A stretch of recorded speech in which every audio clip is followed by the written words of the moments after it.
నాగేశ్వర్ గారు, TVK single largest పార్టీగా అవతరించింది. నిజానికి విజయ్ కూడా ఊహించి ఉండకపోవచ్చు ఈ స్థాయి విజయం దిశగా తను వెళ్తారు అని.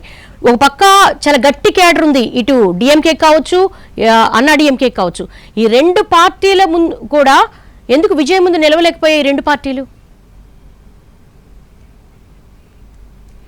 అంటే విజయ్ పార్టీ పెట్టినప్పటి నుంచి ఒక చర్చ ఏం జరిగిందంటే, ఆయన డిఎంకే ఓట్ని ఎక్కువ తీసుకుంటాడా, ఏడిఎంకే ఓట్ను ఎక్కువ తీసుకుంటాడా అనేది చర్చ నడిచింది.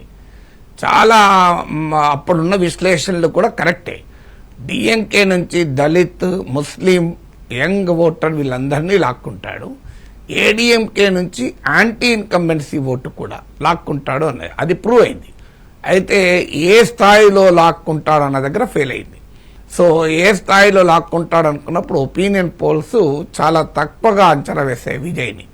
అంటే ప్రజలు చాలా సైలెంట్గా ఓటు వేశారు. ఎందుకంటే రెండు బలమైన పార్టీలు సమాజంలో ఉన్నప్పుడు ఆ రెండు పార్టీలకు భిన్నంగా ఇంకోరికి ఓటేస్తాను అని ప్రజలు అంత తొందరగా బయటపడరు.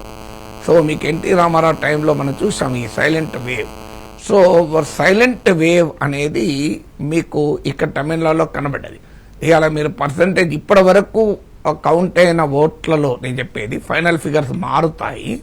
సో 12:45 AM PM మీకు ఇచ్చిన డేటా ప్రకారం ఏంటంటే మీకు ఏడిఎంకేకు 30%, డిఎంకేకు 31%, మీకు విజయ్కి కూడా 33%. అంటే ఈ ఓటింగ్ క్లియర్గా మూడు ముక్కలు అటైంది తమిళనాడు అని క్లియర్గా అర్థమవుతుంది. అంటే డిఎంకే నుంచి కొంత ఓటు లాక్కున్నారు, ఏడిఎంకే నుంచి కొంత ఓటు లాక్కున్నారు. వాస్తవంగా డిఎంకే నుంచి కాస్త ఎక్కువ ఓటే లాక్కున్నారు. డిఎంకే రెండు పార్టీల నుంచి కూడా ఎవరు ఎక్కువ అని కూడా చెప్పలేం మనం ఇందులో.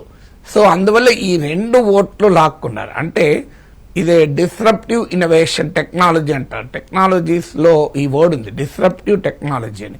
డిస్రప్టివ్ అంటే జనరల్గా నెగిటివ్ ఫీలింగ్ ఉంటుంది, విచ్ఛిన్నం అని. కానీ ఫర్ ఎ పాజిటివ్ డిస్ట్రక్షన్ కూడా ఉంటుంది. సో డిస్రప్టివ్ టెక్నాలజీ లాగా పాలిటిక్స్లో డిస్రప్టివ్ పాలిటిక్స్ కూడా ఉంటాయి. అంటే ఎస్టాబ్లిష్డ్ కన్వెన్షన్స్, ఎస్టాబ్లిష్డ్ ఆలోచనలు, ఎస్టాబ్లిష్డ్ ట్రెండ్స్ అన్నిటినీ తోసిపుచ్చేసి కొత్త ప్రపంచాన్ని సృష్టిస్తాయి. ఇప్పుడు మీకు internet is an example of disruptive technology, television is an example of disruptive technology. మీకు అలా disruptive artificial intelligence, generative AI is a disruptive technology. So అట్లా అప్పుడున్న ఈ డిస్రప్టివ్ టెక్నాలజీ లాగా డిస్రప్టివ్ పాలిటిక్స్ క్లియర్గా తమిళనాడులో కనబడుతున్నాయి. అంటే అందుకే మీరు అన్ని విశ్లేషణలు పక్కకు పోయి ఫైనల్గా విజయ్ సూపర్ స్టార్గా ఎమర్జ్ అవుతున్నాడంటే పాలిటిక్స్ను అర్థం చేసుకోవడంలో చాలా క్రియేటివ్గా ఉండాలి అనటానికి ఇది ఒక ఉదాహరణ. స్టాటిక్ థింకింగ్ అనేది పాలిటిక్స్లో పనిచేయదు, చాలా డైనమిక్గా విషయాలను అర్థం చేసుకోగలగాలి. నాగేశ్వర్ గారు, అసలు జోసెఫ్ విజయ్లో ఏం చూశారు ప్రజలు, తమిళ ప్రజలు? ఈ స్థాయి మార్పు ఎలా కోరుకున్నారు అసలు? అంటే ఒకటి, మీకు ఎస్టాబ్లిష్డ్ పొలిటికల్ పార్టీ సిస్టంతో ఒక డిసెంచాంట్మెంట్.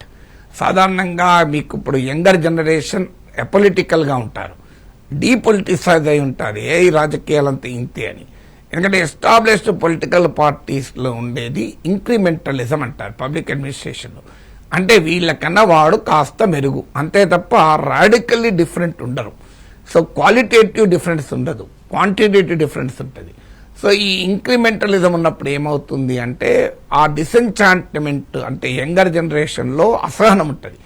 ఓల్డర్ జనరేషన్ ఏమో కాస్త ఓపిక పడతారు, మీకు కాస్త సహనంతో ఉంటారు. So restlessness of the youth అనేది క్లియర్గా విజయ్కి ఉపయోగపడింది. ఎందుకంటే Vijay is hugely popular in the younger generation. అందువల్ల మీకు యంగ్ ఓటరు, మీకు ఉమెన్ ఓటర్, ఎప్పుడు కూడా మహిళలకు ఉమెన్ ఓటర్, ఫిలిం స్టార్స్కు ఎక్కువ ఓట్లు వేస్తారు. మీకు ఎన్టీఆర్ వచ్చినప్పుడు చూసాం, రామారావు పార్టీ పెట్టిన టైంలో కాంగ్రెస్ బలమైన పార్టీ. మా తాత, మా మదర్ ఫాదర్ కాంగ్రెస్ ఎంపీ దగ్గర క్యాషియర్గా పనిచేసేవారు. చాలా సాంప్రదాయ కాంగ్రెస్ విధేయుడు మా తాత. కానీ మా అమ్మమ్మను, మా అత్తమ్మను అడిగాను నేను. ఆ రోజు I was just young, so I was around 20 years అప్పుడు. ఎవరికి ఓటేస్తారు అని అన్నాడు. ఎందుకంటే నేను యంగ్ గనక నాకు అసహనం, ఈ కాంగ్రెస్ ఓడిపోవాలి, ఎన్టీ రామారావు గెలవాలి అనేటువంటి ఒక యూత్లో ఉండేటువంటి రిబెలింగ్ సైకాలజీతో నేను ఉండేవాడిని. మా తాతేమో ట్రెడిషనల్గా మన కాంగ్రెస్ పార్టీ, మన కాంగ్రెస్ అన్నం పెట్టింది అని మా తాత అడిగితే, మా అమ్మ మా అత్తమ్మ మా తాత ముందట ఇంకెవరికి వేస్తాం రా, కాంగ్రెస్కే వేస్తాం, మా కాంగ్రెస్ అన్నం పెట్టింది అన్నారు. మా తాత వెళ్ళిపోడుతూనే కాంగ్రెస్ కూడా ఎత్తారా, అన్నకేస్తామన్నారు. సో అందువల్ల ఉమెన్ ఓటర్ ఎక్కువగా ఫిలిం స్టార్స్కి అట్రాక్ట్ అవుతారు స్వభావం.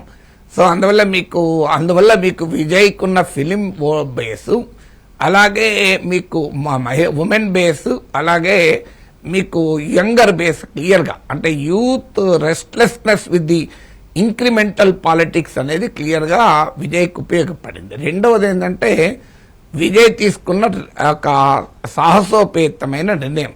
అంటే మీకు స్టాక్ మార్కెట్ భాషలో చెప్పాలంటే రిస్క్ అపటైట్ అంటారు.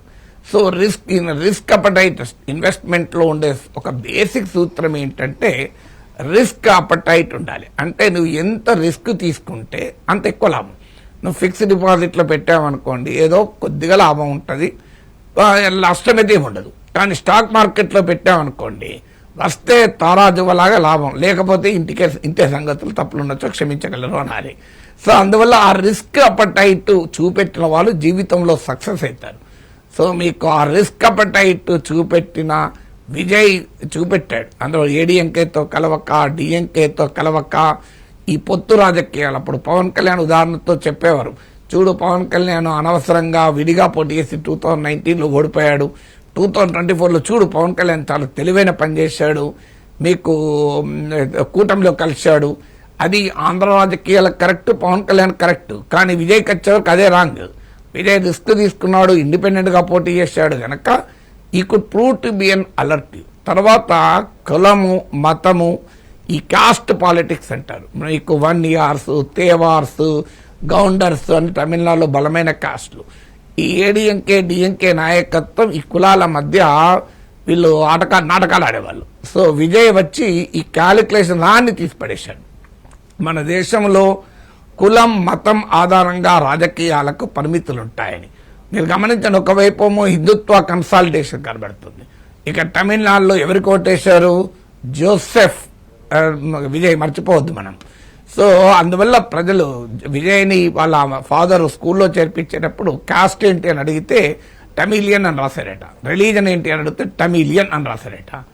సో అందువల్ల విజయ్ ఆ కాస్ట్ రిలీజియస్ బౌండరీస్ దాటి భారతదేశంలో ప్రజల ఒక ఎవరేజ్ ఇండియన్ సైకాలజీ, ఇది ఇండియన్, ఇది నేను భారతీయుణ్ణి, నేను తెలుగువాణ్ణి, నేను భారతీయుణ్ణి, నేను తమిళుణ్ణి, ఇక మిగతావన్నీ కూడా ఆయన ఐడెంటిటీ కావు అనే భావన ఎక్కడో కానీ ఇండియాలో ఉంటుంది.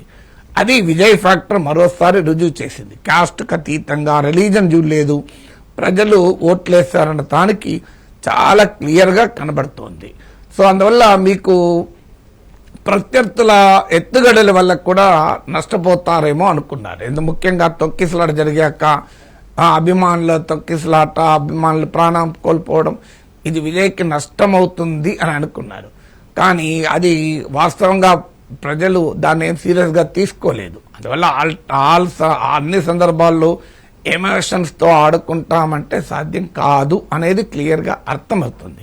సో అందువల్ల మీకు తమిళనాడు వాంటెడ్ ఫర్ చేంజ్, ఇక్కడే కాదు మీరు గమనించండి, కేరళలో చేంజ్ కొట్టేశారు, తమిళనాడులో చేంజ్ కొట్టేశారు, బెంగాల్లో చేంజ్ వైపుగా ప్రజలు తీర్పులు చెప్తున్నారు. అస్సాం ఒక్క రాష్ట్రంలో మాత్రమే ఆల్టర్నేటివ్ లేక చేంజ్ అనేది రాలే. అంటే ప్రజలు చేంజ్తో ఎట్లా ఓట్లేస్తారంటే, నాకు బెంగాల్లో మా డాటర్స్ క్లాస్మేట్ ఉంది, అమ్మాయి 10th క్లాస్ వరకు, ఆమె very very progressive, anti BJP, అసలు చాలా ప్రోగ్రెసివ్. ఆమె ఇవాళ పొద్దున ఫోన్ చేసి చెప్తుంది, ఎవరు గెలుస్తారని అడిగితే ఇక్కడ బీజేపీ గెలుస్తుంది, ఎందుకంటే నేను కూడా బీజేపీ కొట్టేసిన అని. అదేంది నువ్వు చాలా ప్రోగ్రెసివ్ కదా అంటే, మాకు ఇంకో మార్గం లేదు కదా, ఏం చేయాలి, మాకు ఈ తృణములతో చచ్చిపోతున్నాం, చేంజ్ కావాలి, ఇక ఆడ బీజేపీ తప్ప ఇంకెవరు లేరు అన్నారు. అంటే చేంజ్ తమ ఐడియాలజికల్ అఫినిటీని కూడా దాటి ఓటే ఇస్తుంది దానికి ఉదాహరణ ఇది. సో అందువల్ల అన్ని సిద్ధాంతాల కన్నా చేంజ్ సిద్ధాంతం చాలా పెద్దది. నేను తెలంగాణ ఎలక్షన్స్ అప్పుడు ఓ వీడియోలో చెప్పాను, కాంగ్రెస్ పార్టీ మార్పు అనే నినాదం కనుక పట్టుకుంటే చేంజ్ అయితే గెలుస్తుంది అని. నిజంగానే చూడండి, మార్పు అనే నినాదం కాంగ్రెస్ పట్టుకుంది, మీకు చేంజ్ అనేది కాంగ్రెస్ అధికారులకు తెచ్చింది. సో ప్రజలు చేంజ్ కోరుకుంటారు అనేది క్లియర్. ప్రత్యామ్నాయం ఉన్నప్పుడు. లేకపోతే ఏం చేస్తారు, ఉన్నదంతా అడ్జస్ట్ అవుతారు.